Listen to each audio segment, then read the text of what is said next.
A researcher walked into a flat Earth conference and asked every single person in the room the same question.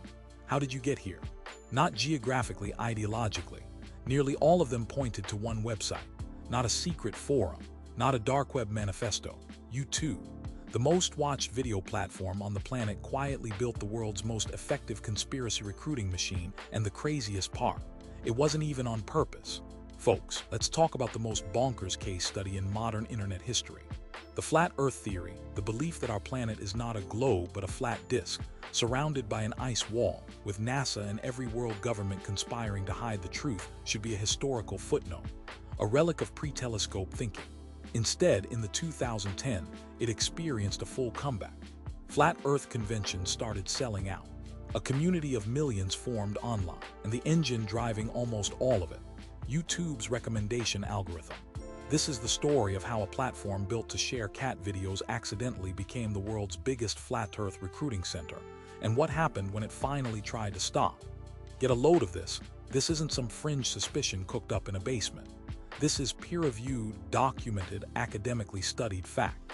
In 2019, a study published by Texas Tech University researcher Ashley Landrum surveyed attendees at flat Earth conferences and found that of those who had not already believed in flat Earth before their first YouTube viewing, virtually all said YouTube was their gateway into the conspiracy. The BBC reported on this research directly, noting that YouTube needed to do a better job of ensuring visitors get accurate information alongside such videos. How does it happen? It's the algorithm, people. YouTube's recommendation engine was designed to maximize watch time to keep you on the platform as long as possible. Conspiracy videos are perfect for this. They're long, they're emotionally charged, they promise secret knowledge. Each one ends with a cliffhanger pointing to the next one. Click, click, click. Before you know it, you've been in a rabbit hole for 6 hours and you're questioning whether the moon landing was filmed in a studio. Wired magazine profiled Mark Sargent, a former tech support worker and competitive virtual pinball player from Whidbey Island, Washington, who drives a Chrysler with the vanity plate "It's Flat." Sargent credits YouTube entirely with both converting him to flat Earth belief and turning him into an international celebrity within the movement. Before YouTube, he was nobody. After YouTube, he was the movement's biggest star, recognized at flat Earth conferences worldwide. By 2019, YouTube announced a policy to reduce recommendations of borderline content videos that don't violate the rules outright but spread misinformation. Flat Earth videos were explicitly listed as an example, but critics pointed out this was years late.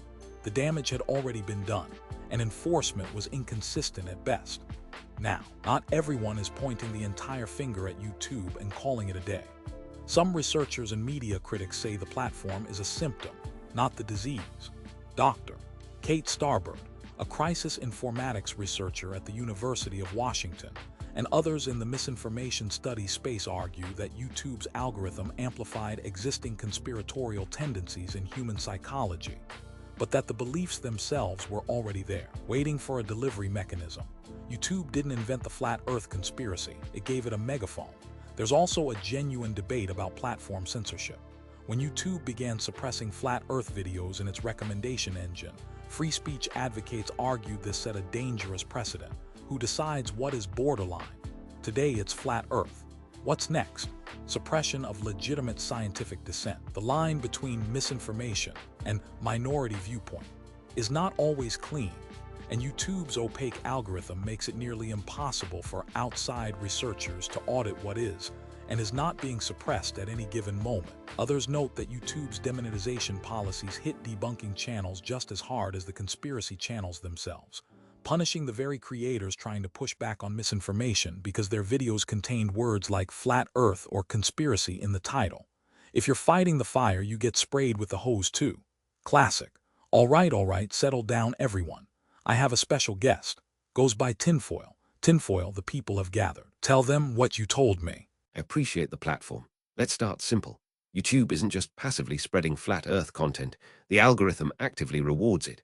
The longer someone watches, the more ad revenue YouTube collects. Flat Earth videos average longer watch times than almost any other content category. So ask yourself, who actually benefits from keeping people in that rabbit hole? Oh, okay, so YouTube is intentionally radicalizing people for ad revenue.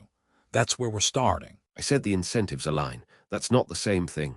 But yes, the financial structure rewards exactly this outcome, and they knew it. Internal researchers at Google flagged the radicalization pipeline as early as 2018. They had the data. They waited a year to act. They sat on the data. You cannot be serious right now. Look at the timing. The moment YouTube announced it would suppress flat Earth recommendations, January 2019, it was immediately after congressional pressure and mainstream media coverage reached a fever pitch. Not before, after.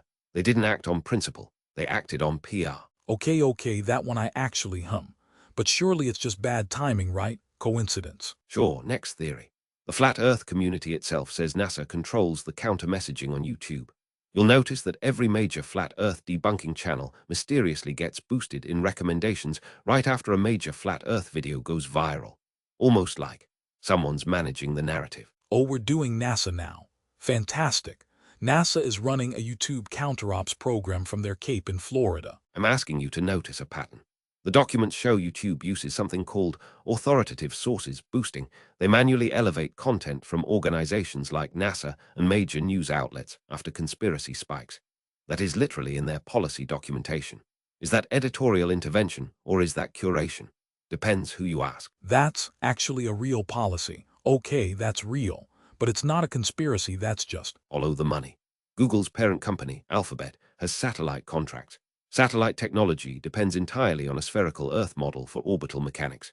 If flat Earth went mainstream, truly mainstream, the entire GPS and satellite industry would face an existential credibility crisis. So yes, Alphabet has a direct financial interest in suppressing flat Earth content, yet they waited years to do so. Why? Oh, it gets better, apparently. The ice wall. Every flat Earth map includes an Antarctic ice wall encircling the disk.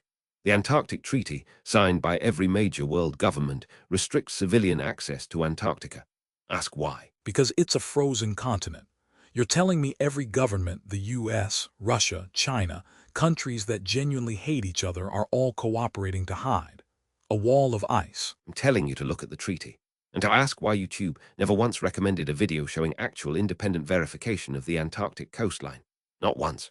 And finally, Mark Sargent, former tech support, no background in science, no budget, somehow becomes the face of the global flat Earth movement almost overnight.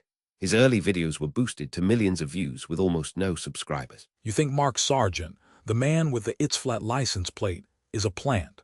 I think if you wanted to make a conspiracy theory look ridiculous, you put a guy with a It's Flat license plate in charge of it. That's all I'm saying. I need a minute. So where do the mainstream researchers, the skeptics, and our friend Tinfoil actually agree? More than you'd think.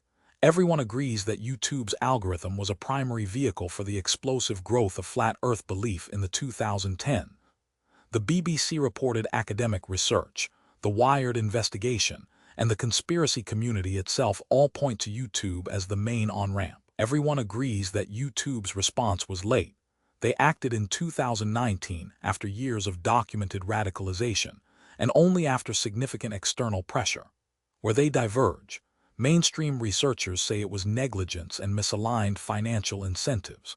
The conspiracy camp says it was intentional or, at minimum, willfully ignored because it served corporate and governmental interests. The free speech critics say the suppression that followed was itself dangerous overreach.